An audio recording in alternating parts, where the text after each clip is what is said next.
Hello दोस्तों, आपका स्वागत है आपके अपने चैनल ब्राइट एजुकेशन के अंदर। जैसे कि आप सभी को पता है, हमने भौतिक विज्ञान को शुरू कर रखा है लूसेंट 2022 में से, जिसमें से हमने 10 टॉपिक कर लिए हैं। आज हमारा टॉपिक नंबर 11वां है, जिसका नाम क्या है, तरंग। ठीक है, तरंग क्या है, एक एक लाइन को समझेंगे अच्छे तरीके से, आपको बिल्कुल भी दिक्कत नहीं आएगी। टॉपिक यहीं की यहीं आपका याद हो जाएगा। सबसे पहले बात करें तरंग क्या होती है। जो तरंग है उनको क्या है, दो भागों में बांटा गया है। वेव क्या होती है, जो तरंग है उनको क्या है, दो भागों में बांटा गया है। सबसे पहले बात को, पहली तो कौन सी है, यांत्रिक तरंगे, अगले कौन से, अयांत्रिक तरंगे। मतलब पहला पॉइंट कौन सा है, यांत्रिक मतलब मैकेनिकल तरंगे, और एक नॉन मैकेनिकल तरंग कौन सी होती है। सबसे पहले मैकेनिकल तरंगे की बात करो, वो कौन सी होती है, वे तरंगे जो किसी पदार्थ, माध्यम, ठोस, द्रव, गैस, मतलब कोई पदार्थ जो मैटर होता है वो कितने तीन प्रकार का होता है, ठोस, द्रव, गैस। ठीक है, इसमें से संचरित हो जाए, मतलब उसमें से गुजर जाए, उसे क्या बोलेंगे, यांत्रिक तरंगे कहते हैं। मतलब यांत्रिक तरंगे किसे कहते हैं, जो किसी पदार्थ, ठोस, द्रव, गैस में से संतरित हो जाए, उसे क्या बोलेंगे, यांत्रिक तरंगे बोलेंगे। फिर अयांत्रिक तरंगे किसे बोलेंगे, उसको भी देख लो। सबसे पहले इनमें डिफरेंस देख लो क्या होता है। अयांत्रिक तरंग किसे बोलते हैं, वैसी तरंग जो संचरण के लिए किसी माध्यम की आवश्यकता नहीं होती। मतलब इसको किसी भी माध्यम की आवश्यकता नहीं है, चाहे ठोस हो, द्रव हो, गैस हो। मतलब ये ना, चाहे ना वो ठोस हो, ना वो गैस हो, ना वो लिक्विड हो, ठीक है, ना वो द्रव हो। मतलब ये तरंगे निवार्त में भी संचरित कर सकते हैं। मतलब ये निवार्त के अंदर, मतलब निवार्त क्या होता है, जहाँ हवा भी नहीं होती, ठीक है, ना ठोस, ना द्रव, ना गैस, कुछ भी नहीं है। मतलब अंतरिक्ष के अंदर भी क्या है, ये तरंगे जा सकती हैं। उसे क्या बोलते हैं, उसे अयांत्रिक तरंगे या विद्युत चुम्बकीय तरंगे कहते हैं। ठीक है, आपसे टॉपिक पे आओ तो इसमें क्या था, यांत्रिक तरंगे पता लगी थी हमें, और ये क्या दो भागों में बांटा गया है। सबसे पहले अनुदैर्ध्य तरंग, अगला कौन सा, अनुप्रस्थ तरंग। ठीक है, इन दोनों में डिफरेंस क्या है, देखो। जो अनुदैर्ध्य तरंग है, देखो उसे लिखते हैं लॉन्गिट्यूड, इसे क्या बोलते हैं, ट्रांसफर वेव। जो लॉन्गिट्यूड है, जो ओ है, ओ के ऊपर आप डिग्री लगा लो तो कितना बन गया, ये 0 डिग्री। तो 0 डिग्री मतलब ये कोण हो गया, और टी पर एक कोण बना लो, यहाँ पर एक, ये कितना डिग्री कोण हो गया, 90 डिग्री। ठीक है, तो एक कोण 90 डिग्री का और एक 0 डिग्री का। अब याद रखना, मतलब जो आपकी अनुदैर्ध्य तरंग है, जो लॉन्गिट्यूडनल वेव है, वो क्या बोलती है, वे तरंगे जो किसी दिशा व मध्य कंपन करते हुए अनुदिश या समांतर होती है। मतलब जो कंपन कर रही है बिल्कुल एक सीधी रेखा के अंदर। ठीक है, मतलब चाहे 180 डिग्री का कोण बोल दो आप, चाहे इसे 0 डिग्री का कोण बोल दो, ठीक है, उसके अंदर ही संचरित होती है। उसे क्या बोलते हैं, अनुदैर्ध्य तरंग कहते हैं। देखो, जब तरंग की दिशा, माध्य के कण और कंपन करने की दिशा अनुदिश या समांतर होती है, ऐसे तरंग को क्या बोलते हैं, अनुदैर्ध्य तरंग बोलते हैं। मतलब जो तरंग की दिशा और तरंग की कंपन की दिशा के बिल्कुल एक ही सीध के अंदर हो, मतलब 0 डिग्री या 180 डिग्री हो, उसे क्या बोलते हैं, अनुदैर्ध्य तरंग कहते हैं। इसका एग्जाम्पल क्या है, ध्वनि इसका एग्जाम्पल है। ध्वनि कौन सी तरंग है, ध्वनि कौन सी है, अनुदैर्ध्य तरंग का उदाहरण कौन है, ध्वनि है। ठीक है, और अनुदैर्ध्य तरंग में ध्रुवण नहीं होता, इस बात को याद रखना, नोट। ठीक है, फिर बात करें अनुप्रस्थ। अनुप्रस्थ में कितने डिग्री कोण बताया था, 90 डिग्री कोण बताया था मैंने। जब तरंग की गति दिशा, माध्यम के कण और माध्यम के कण, जो माध्यम के कण हो गए और कंपन की दिशा लंबवत होती है, मतलब कंपन की दिशा ऐसी, ठीक, कंपन की दिशा के लंबवत होती है, ये लंबवत होगी तो 90 डिग्री का कोण बनेगा, और इस प्रकार की तरंगों क्या बोलते हैं, अनुप्रस्थ तरंगे कहते हैं। आपको समझ में आ गया। मैंने बताई थी जो तरंग क्या है, दो प्रकार की, मैकेनिकल, नॉन मैकेनिकल। ठीक है, वो मैकेनिकल कितने प्रकार, दो प्रकार की, अनुदैर्ध्य और अनुप्रस्थ। अनुदैर्ध्य क्या होगी, 0 डिग्री, अनुप्रस्थ क्या होगी, 90 डिग्री। आपको समझ में आ गया। आगे देखो, अयांत्रिक तरंगे आपको बता चुका हूं, तो किसी भी माध्यम की आवश्यकता ना पड़े, उसे क्या बोलते हैं, अयांत्रिक तरंगे और विद्युत चुम्बकीय तरंगे बोलते हैं। अभी देखो, सभी विद्युत तरंगे एक ही चाल में चलती है। जितनी विद्युत तरंग होगी वो एक ही चाल में चलती है, जो प्रकाश की चाल के बराबर है। तो सबसे पहली बात, जो प्रकाश की चाल के बराबर है, सभी विद्युत तरंगे क्या है, उसी के बराबर है। और सभी विद्युत तरंगे फोटोन से बनी होती है। किससे बनी होती है, जितने भी विद्युत चुम्बकीय तरंग है वो किससे बनी होती है, फोटोन से बनी होती है। और विद्युत चुम्बकीय तरंगों का तरंगदैर्घ्य कितना होता है, 10⁻⁻14 मीटर से लेकर 10⁻+4। ठीक है, कितना, 10⁻⁻14 से लेकर और 10⁻+4 तक है इनका इसका तरंगदैर्घ्य होता है। इस बात को याद रखना।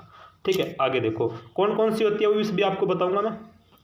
ठीक है, जो विद्युत चुम्बकीय तरंग होती है उनके गुण होते हैं, उनके 3-4 गुण है। वो देखो, ये उदासीन होती है। उदासीन मतलब ये बिल्कुल न्यूट्रल होती है। ठीक है, और यह तरंगे अनुप्रस्थ होती है।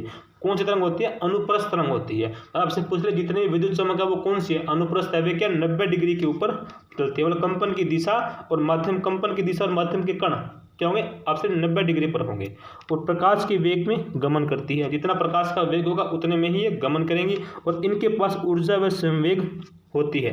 मतलब इनके पास ऊर्जा, एनर्जी भी है और मोमेंटम भी है, दोनों इनके पास होती है। और इनकी अवधारणा, ठीक है, मैक्सवेल के द्वारा स्थापित की गई थी। और इनको किसने बताया था, मैक्सवेल ने बताया था। किसको, विद्युत चुंबकीय तरंगों की अवधारणा मैक्सवेल के द्वारा स्थापित की गई थी। इतना आपको समझ में आ गया। अभी देखो ये आपकी दोनों तरंगें हो चुकी हैं, लेकिन विद्युत जो चुंबकीय तरंग होती है कौन कौन सी होती है ये आपको बताऊंगा। इससे पहले देखो वेव मोशन, ठीक है, तरंग गति। तरंग गति क्या होती है, देखो किसी कारक द्वारा उत्पन्न विक्षोभ में आगे बढ़ने की प्रक्रिया को क्या बोलते हैं, तरंग गति बोलते हैं। ठीक है, कोई वेग है उत्पन्न हुआ, विस्फोट आगे जाने बढ़ने का जो प्रक्रिया होगी उसे क्या बोलेंगे, तरंग दैर्ध्य बोलेंगे। आगे देखो कंपन की कला, ठीक है, आवर्त गति में कंपन करते हुए किसी कण व किसी क्षण पर स्थित गति की दिशा की राशि द्वारा निरूपित किया जाता है, उस क्षण को क्या बोलेंगे, कंपन कला कहते हैं। ठीक है, इस बात को आप याद रखना। आगे देखो ये क्वेश्चन, देखो इसमें से एक क्वेश्चन पक्का पूछता है। ठीक है, निम्नलिखित में से कौन सी, देखो ये जितनी तरंग है ये कौन सी है, ये चुंबकीय तरंग नहीं है। आपको क्या कह देगा, आपको एक क्वेश्चन देगा, निम्नलिखित में से कौन सी विद्युत चुंबकीय तरंग नहीं है या है। देखो एक तो कैथोड रे, जितने कैथोड रे क्या है वो विद्युत चुंबकीय तरंग नहीं है, ना ही कनाल रे, ना ही अल्फा किरण, ना ही बीटा किरण और ना ही ध्वनि किरण, ना ही प्रकाशीय किरण। ठीक है, ऑप्शन में कौन सा देगा, निम्नलिखित में से कौन सी चुंबकीय तरंग है, अल्फा, बीटा, गामा। ठीक है, गामा आएगा इसके अंदर। अब वो क्या है, आपकी विद्युत चुंबकीय तरंग है, इस बात को याद रखना। ये जो 6 तरंगे हैं वो क्या है, विद्युत चुंबकीय तरंग नहीं है, याद रखना। कैथोड किरण, कनाल किरण, अल्फा किरण, बीटा किरण, ध्वनि किरण और प्रकाशीय किरण, ये क्या है, आपकी विद्युत चुंबकीय तरंगे नहीं है, इस बात को याद रखना। ठीक है, अभी देखो आपका फिर बात करूँ मैं आयाम। आयाम क्या होते हैं, एम्पलीट्यूड। ठीक है, आयाम क्या है, एम्पलीट्यूड। एम्पलीट्यूड क्या बोलते हैं, दोलन गति करने वाले वस्तु में साम्य स्थिति में किसी भी जितनी अधिक दूरी तक आती है उतना ही दोलन का आयाम होता है। मतलब यदि बात करूं, देखो एक दोलन ये हो गया, एक हो गया, और इसको यहाँ से लेके यहाँ दूरी क्या बोलेंगे, एम्पलीट्यूड बोलेंगे। ठीक है, इस बात को याद रखना। मतलब जितनी दूरी अधिक होगा उतनी ही क्या, उतना ही आयाम उसे कहते हैं। मतलब दोलन करने वाली वस्तु अपने साम्य स्थिति पर किसी भी और स्थिति अधिक से अधिक दूरी तक जाती है, उस दूरी को क्या बोलेंगे, दोलन का आयाम कहते हैं। इस बात को आप याद रखना। आगे देखो, आगे बोले तरंग दैर्ध्य, जो पीछे आया था ना, जो तरंग दैर्ध्य कितनी है, 10⁻14 से लेकर 10⁴ मीटर तक होती है, किसकी, विद्युत चुंबकीय तरंगों की। अब वही तरंग दैर्ध्य क्या होती है, अब देखो। ठीक है, तरंग गति के समान कला में कंपन करने वाली दो क्रमागत कणों के बीच का को तरंग कहते हैं। मतलब जो तरंग गति है उसके समान कला में, ठीक है, कंपन करने वाली दो क्रमागत कण, मतलब एक के बाद अगली, ठीक है, उनके बीच की दूरी को क्या बोलते हैं, तरंग दैर्ध्य कहते हैं, वेवलेंथ कहते हैं। और इसको किससे व्यक्त किया जाता है, इसको लैम्बडा से व्यक्त किया जाता है। वेवलेंथ को किससे किया जाता है, लैम्बडा से व्यक्त किया जाता है, आपको पता होगा। ठीक है, अनुप्रस्थ तरंगों में दो आपस में श्रृंखला व गर्दों के बीच की दूरी को अनुदैर्ध्य तरंग या क्रमागत दो स्पंदन की विरला के बीच की दूरी को तरंग दैर्ध्य कहलाती है। मतलब इसने कहा अनुप्रस्थ तरंग, मैंने बताया था जो आपकी विद्युत चुंबकीय तरंग है वो कौन सी, सारी अनुप्रस्थ तरंग है। और अनुप्रस्थ तरंग के दो पास पास के जो आपके क्रमागत कण होंगे, ठीक है, या गद्दे के बीच की दूरी होगी, उसे क्या बोलेंगे, अनुदैर्ध्य तरंग के क्रमागत दो स्पीडनों या विरलों के बीच की दूरी को क्या बोलेंगे, तरंग दैर्ध्य कहलाती है। ठीक है, और सभी प्रकार की तरंगे, ठीक है, तरंग की चाल, तरंग दैर्ध्य व आवर्ती के बीच का संबंध क्या होगा, मतलब जो तरंग की चाल होगी वो क्या होगी, तरंग की चाल गुना में आवर्ती गुना में तरंग दैर्ध्य। मतलब जो तरंग चाल होगी v और आवर्ती किसमें कहता है, n, और गुना में लैम्बडा क्या हो गया आपका, तरंग दैर्ध्य। ठीक है, ये हो गया। और ये आपकी क्या है, ये आपकी कुछ प्रमुख विद्युत चुंबकीय तरंग है, और ऐसा कोई एग्जाम नहीं है जिसके अंदर से ये क्वेश्चन ना पूछा गया हो। ठीक है, हर बार आपसे एक क्वेश्चन पूछता है। सबसे पहले बात करूँ, अब बात करेंगे हम प्रमुख विद्युत चुंबकीय तरंग, मतलब कौन कौन सी प्रमुख विद्युतीय तरंगे हैं। ठीक है, देखो सबसे पहले बात करूँ, सबसे पहले कौन सी, गामा किरण। ठीक है, जो गामा किरण है उसके खोजकर्ता कौन है, पॉल विलार्ड। लेकिन आपसे पूछे गामा किरण का नामकरण किसने किया था, गामा किरण का नामकरण किया था रदरफोर्ड ने, याद रखना। ठीक है, गामा किरण का नामकरण किसने किया था, रदरफोर्ड ने किया था, लेकिन खोजकर्ता कौन है, खोजकर्ता पॉल विलार्ड है। ठीक है, और इसकी बात करूं इसकी वेवलेंथ की, ठीक है। तरंग दैर्घ्य की कितनी है 10 की पावर -14 मीटर से लेकर 10 की पावर -10 मीटर तक क्या है इसकी वेवलेंथ है। और यदि बात करूँ मैं इसकी फ्रीक्वेंसी की, हर्ट्ज की कितनी है 10 की पावर 20 से लेकर 10 की पावर 18, लेकिन ये किस में है प्लस में है। और ऑप्शन में आपको माइनस में देगा, आपको याद रखना, ठीक है। और इसका यूज कहाँ कहाँ पर होता है, इसका वेदन क्षमता अत्यधिक होती है और इसका उपयोग नाभिकीय अभिक्रिया व कृत्रिम रेडियोधर्मी में किया जाता है। अगले देखो एक्सरे किरण, आपको सभी को तो पता है एक्सरे किरण क्या काम आती है, क्योंकि जो डॉक्टर वगैरह यूज करते हैं वो क्या है एक्सरे किरण है। इसके खोजकर्ता कौन है, इसके खोजकर्ता कौन है रोजडन है, ठीक है। और इसका जो वेवलेंथ इसकी क्या है 10 की पावर -10 से लेकर 10 की पावर -8 तक, ठीक है, वो क्या है इसकी वेवलेंथ है। और इसकी फ्रीक्वेंसी कितनी है 10 की पावर 18 से लेकर 10 की पावर 6 इसकी क्या फ्रीक्वेंसी है, इस बात को याद रखना। और इसका यूज आपको पता ही है, चिकित्सा और आधुनिक क्षेत्रों में इसका उपयोग किया जाता है। आगे बात करूं पैराबैंगनी किरण, पैराबैंगनी किरण किसने की थी रिटर ने इसकी खोज की थी। और इसकी जो वेवलेंथ कितनी है 10 की पावर -8 से लेकर 10 की पावर -7 मीटर तक है। और इसकी फ्रीक्वेंसी कितनी है 10 की पावर 16 से 10 की पावर 14 तक है। और इसका काम कहाँ किया जाता है, इसके काम सिकाई करने के लिए, मतलब यदि कोई सेक करने के लिए या प्रकाश विद्युत प्रभाव को उत्पन्न करने के लिए और बैक्टीरिया को नष्ट करने के लिए क्या है पैराबैंगनी किरणों का उपयोग किया जाता है। अगला दृश्य विकिरण, ठीक है, इंफ्रारेड रे, इनकी खोज किसने की थी, इनकी खोज क्या है न्यूटन ने इनकी खोज की थी। और इसकी जो वेवलेंथ कितनी है 3.9 की से लेकर 10 की पावर -7 मीटर से लेकर 7.8 और 10 की पावर -7 मीटर से लेकर ही इसकी वेवलेंथ है। और फ्रीक्वेंसी बात करूं 10 की पावर 14 से 10 की पावर 12। और ये किसे, इसे हम दिखलाई पड़ते हैं, ठीक है, इसे हमें वस्तु दिखाई पड़ती है, ठीक है, वस्तु दिखाई इसी से हमें पड़ती है। आगे बात करूं अवरक्त तरंगे, अवरक्त तरंगे की बात करूं तो इसकी खोज किसने की थी हर्शल ने इसकी खोज की थी। और फ्रीक्वेंसी की बात करूं तो कितनी वेवलेंथ कितनी है 7.8 से लेकर 10 की पावर 7 से लेकर 10 की पावर -3 तक है इसकी वेवलेंथ है। और इसकी खोज, इसकी फ्रीक्वेंसी कितनी है 10 की पावर 12 से लेकर 10 की पावर -10 तक है।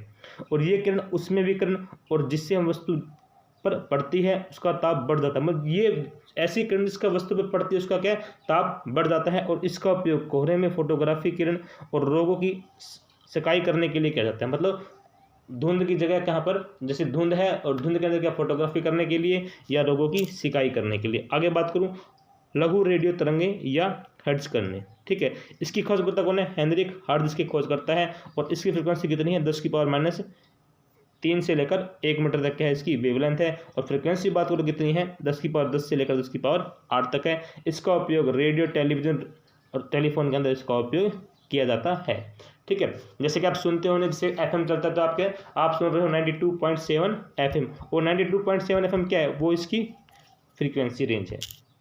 आगे बात करूं दीर्घ रेडियो तरंगे, इसकी किसने की थी मार्को कोनी तक की थी। और इसकी जो वेवलेंथ है वो कितनी है 10 की 1 मीटर से लेकर 10 की पावर 4 मीटर तक इसकी है। और ये क्या है ये एकमात्र किसी की जो वेवलेंथ है वो क्या प्लस के अंदर है, बाकी सभी क्या माइनस के अंदर है। और ये लास्ट के अंदर प्लस में होगी। और ये क्या है दीर्घ की बात करूँ 10 की पावर 6 से लेकर 10 की पावर 4 क्या है इसकी फ्रीक्वेंसी है। और इसका उपयोग भी रेडियो टेलीविजन के अंदर किया जाता है। लेकिन दोनों में डिफरेंस क्या है, ये तो है लघु तरंगे, ये है दीर्घ तरंगे, मतलब ये जाएंगी थोड़ी दूर तक, ये अत्यधिक दूरी तक जाएंगी, ठीक है। और आगे देखो मैंने बता दिया गामा किरण की नामकरण रदरफोर्ड ने किया था। और एक बात और है 10 की पावर -3 से लेकर 10 की पावर 2 तक तरंगे क्या है सूक्ष्म तरंगे कहलाती है, ठीक है। 10 की पावर -3 मीटर से लेकर 10 की पावर -2 तक है सूक्ष्म तरंगे कहलाती है। ये था आज का टॉपिक। वीडियो अच्छी लगी वीडियो को लाइक करना, चैनल को सब्सक्राइब करना। मिलते हैं नेक्स्ट वीडियो के साथ। Thank you.